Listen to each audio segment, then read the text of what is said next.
La matinale RCF, le grand invité. L'Office chrétien des personnes handicapées, l'OCH, fête ses 60 ans. Depuis 1963, cette fondation se donne pour objectif d'accompagner les proches de personnes avec un handicap et les personnes porteuses de handicap. Des missions très variées, des événements, des temps de rencontre, des lieux d'accueil comme à Lourdes. L'Office chrétien des personnes handicapées a été fondé par Marie-Hélène Mathieu, mais aujourd'hui, il est dirigé par Florence Gros. Bonjour. Bonjour Pierre-Hugues. Alors, les auditeurs de RCF vous connaissent bien, en tout cas ceux qui vous écoutent chaque lundi à 13h25 avec Bruno Fuma. Mais aujourd'hui, vous êtes là pour les 60 ans de l'OCH, pour fêter un anniversaire. Et justement, pour ces 60 ans, vous lancez une grande campagne « Ose la rencontre ». Pourquoi avoir voulu mettre cette rencontre au cœur de cet anniversaire ? En fait, c'est très logique avec ce que l'OCH fait depuis 60 ans. Vous savez que l'OCH est né de cris. C'est-à-dire que Marie-Hélène Mathieu a entendu beaucoup de besoins des personnes handicapées et de leurs familles. Et elle a toujours voulu que la personne handicapée ait sa place dans la société et dans l'Église. Et autrement dit, l'idée, c'était de permettre la rencontre pour que les gens fassent... On parle beaucoup, vous savez, d'inclusion dans la société. Et ben, elle a eu cette intuition très tôt d'inclure les personnes handicapées dans la société et dans l'Église. Donc nous, ce qu'on veut, c'est mettre le phare sur effectivement rencontrer. On sait bien que ça peut nous humaniser, on sait bien que la personne handicapée peut créer des ponts entre des milieux très différents. Donc on veut vraiment permettre ça pendant toute l'année. Comment est-ce qu'on permet cette rencontre ? En donnant certainement les moyens, et c'est ce qu'on va faire, nous. On a monté une plateforme où les personnes handicapées vont pouvoir poster, exprimer un rêve, une envie qu'elles ont envie de faire avec des jeunes. Et puis par ailleurs, vous allez avoir des jeunes étudiants, des jeunes professionnels qui vont venir essayer de permettre à ces personnes handicapées de réaliser ce rêve. Et puis il y aura aussi une troisième entrée qui sera toutes ces personnes qui ne se sentent pas avec une personne handicapée, mais qui ne sont pas non plus des jeunes étudiants et qui vont apporter leur savoir-faire pour permettre que la rencontre puisse se faire. Donc on va donner ces moyens-là pour que les rencontres puissent se faire. Ça s'appelle « Ose la rencontre ». Est-ce qu'il faut de l'audace pour cette rencontre ? Certainement, il faut de l'audace. C'est Ose la rencontre à la fois pour les jeunes étudiants, mais aussi Ose la rencontre pour les personnes avec un handicap, parce qu'on sait bien qu'il faut être en confiance pour oser se rencontrer. Mais voilà, on sait depuis 60 ans, moi je suis émerveillée en fait de voir à quel point depuis 60 ans il y a eu un certain nombre de rencontres, et dans ce même élan, on va continuer toutes ces rencontres. Mais on met le phare parce qu'effectivement, il faut donner cette possibilité aux jeunes de se rencontrer. Vous parliez de la jeunesse. Pourquoi ce focus sur la jeunesse ? On parle beaucoup d'inclusion et on est sûr que plus les rencontres se feront tôt, et on aimerait bien qu'elles se fassent dès tout petits, plus les rencontres se feront tôt, plus ce sera facile de plus tard dans son travail, plus tard dans les rencontres dans la société, dans l'église, on sera le cœur ouvert pour pouvoir aller vers une personne avec un handicap, parce qu'on sait aussi que il y a des peurs à faire tomber, quelques barrières aussi à faire tomber pour que ces rencontres puissent se faire. Donc on est persuadé que les jeunes, en revanche, ils ont envie de donner sens à leur vie, ils ont envie d'être utiles, ils ont envie ils ont des désirs aussi. Et voilà, ces désirs de personnes handicapées, ces désirs de jeunes, on est vraiment certain que ça va pouvoir se matcher. Et justement, l'Office chrétien des personnes handicapées fête ses 60 ans. En 60 ans, quelle évolution on a vu justement dans l'accueil par la société du handicap ? On a l'impression peut-être qu'aujourd'hui, c'est mieux accepté, ou en tout cas que par exemple les entreprises font beaucoup pour les personnes porteuses de handicap, que peut-être le regard de la société a aussi changé. Vous qui avez 60 ans, le OCH a 60 ans, quel regard vous portez sur ces décennies écoulées ? Alors vous avez raison, il y a beaucoup de progrès, beaucoup d'envie de mieux accueillir. Ça, c'est vraiment une réalité que l'on voit. On voit aussi qu'il y a encore beaucoup à faire, mais on n'est pas désespéré. On sait bien qu'il y a des choses encore à faire et elles vont se faire tranquillement.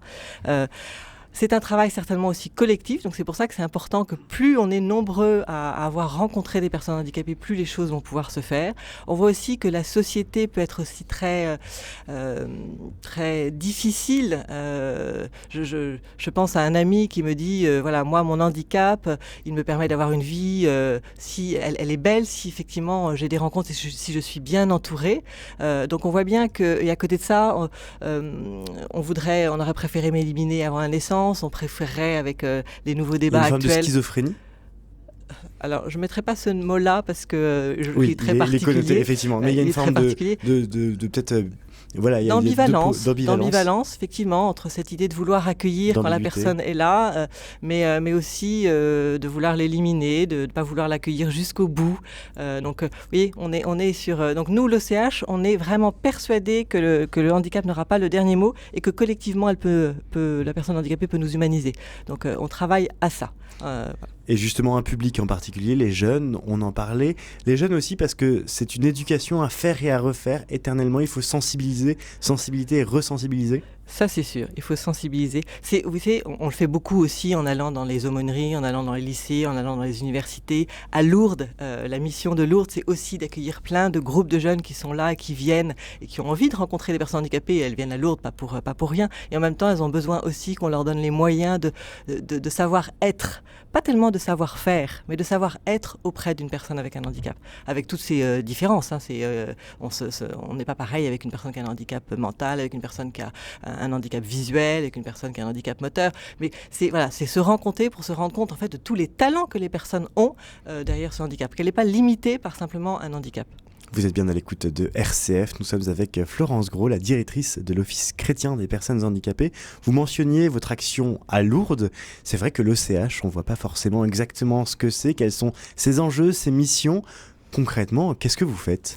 Alors depuis 60 ans, on a une équipe écoute et conseil. Ça a été depuis le début, cette volonté de Marie-Hélène qui était d'entendre les personnes handicapées. Marie-Hélène Mathieu, qui est donc Marie-Hélène Mathieu, notre fondatrice, qui était vraiment cette volonté de pouvoir entendre les personnes handicapées, d'entendre leurs familles, de pouvoir les accompagner, les soutenir pour qu'elles, encore une fois, elles aient vraiment leur place dans la société et dans l'Église. Donc ça, c'est une des missions de l'OCH depuis toujours. Il y a d'autres missions, la revue Ombres et Lumières, vous en avez peut-être déjà entendu parler, qui est vraiment la seule revue chrétienne avec 7000 abonnés, 35 000 lecteurs, une belle communauté pour pouvoir avec des dossiers et puis des chroniqueurs et puis les 24 heures avec et puis on a testé pour vous, donc à la fois du pratique et à la fois vraiment des dossiers profonds pour pouvoir parler du handicap et donner la parole à des personnes handicapées. Et puis l'OCH veut aussi aider financièrement des initiatives comme une école qui accueille des personnes avec un handicap ou une petite colocation de personnes handicapées pour qu'elles puissent se faire. Donc il y a cette volonté depuis le début aussi d'aider financièrement. Et puis c'est aussi beaucoup d'événements, c'est presque 40 conférences, sessions pour les personnes handicapées et leurs familles. Vous avez comme ça la journée des grands-parents, bientôt toutes les journées des mamans, bientôt la journée des conjoints au mois de mars et puis pendant tout ce printemps. Et puis aussi ces sessions à Parelmonial, cette session à la Sainte-Baume qui accueille des familles concernées par trisomie. Donc ça, c'est aussi tout ce côté événementiel. Et puis cet accueil à Lourdes pour accueillir les pèlerins handicapés et puis aussi tous ces groupes qui ont envie d'être sensibilisés au handicap. Voilà, alors j'espère que je n'oublie rien. Et ça fait déjà beaucoup de missions. Ça fait déjà beaucoup de missions. Et c'est vrai que quand on pense handicap, on pense beaucoup à la problématique de l'emploi. Il y a notamment en fin d'année, chaque année, en novembre ou en décembre, il y a une semaine pour l'emploi des personnes handicapées. Aujourd'hui, vous qui êtes au contact de ces personnes handicapées, l'emploi fait sûrement partie d'une des grandes problématiques. Quelles sont les autres grandes problématiques auxquelles sont confrontées les familles dont l'un des proches est porteuse de handicap ? L'hébergement.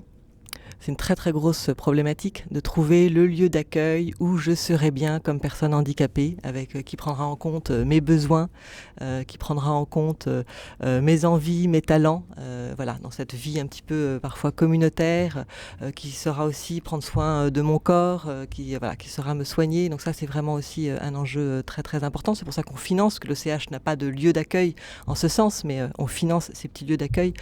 On aide en tout cas à ce que ces lieux d'accueil émergent. Ça, c'est effectivement un point vraiment important. Et puis encore une fois, l'enjeu, c'est l'inclusion.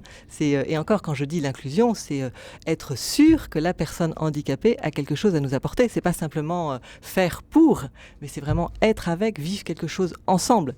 D'où Ose la rencontre. C'est vivre quelque chose ensemble pour vous rendre compte qu'en fait, il y a plein de choses à vivre et ces personnes sont porteuses de plein de talents et d'envie et d'ambition aussi.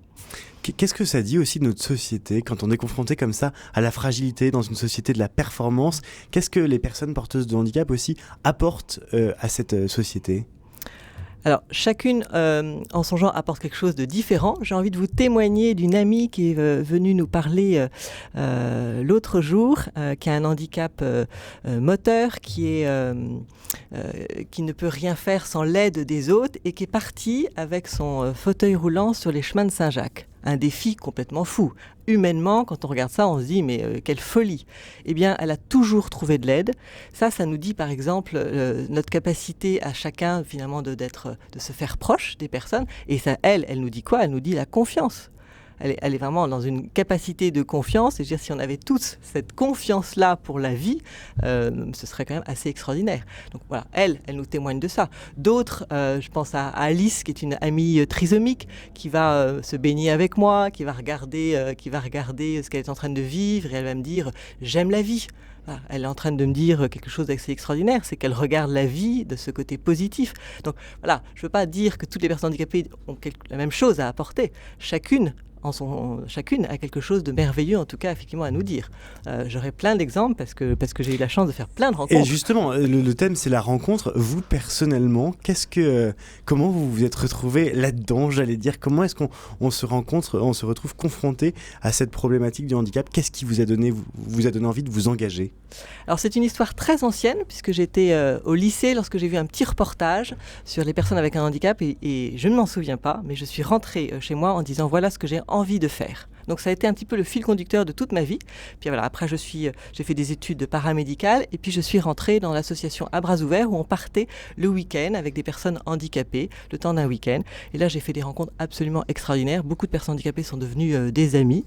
Voilà, et donc grâce à ça, j'ai rencontré tout ce monde, comme vous dites, du handicap, et j'ai fait de très très très belles rencontres.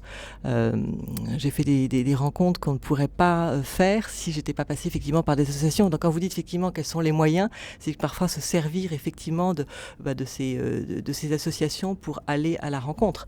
Alors ça peut être À Bras Ouverts, ça peut être l'OCH, ça peut être aussi plein d'autres associations. Mais voilà, c'est se donner les moyens d'aller à la rencontre.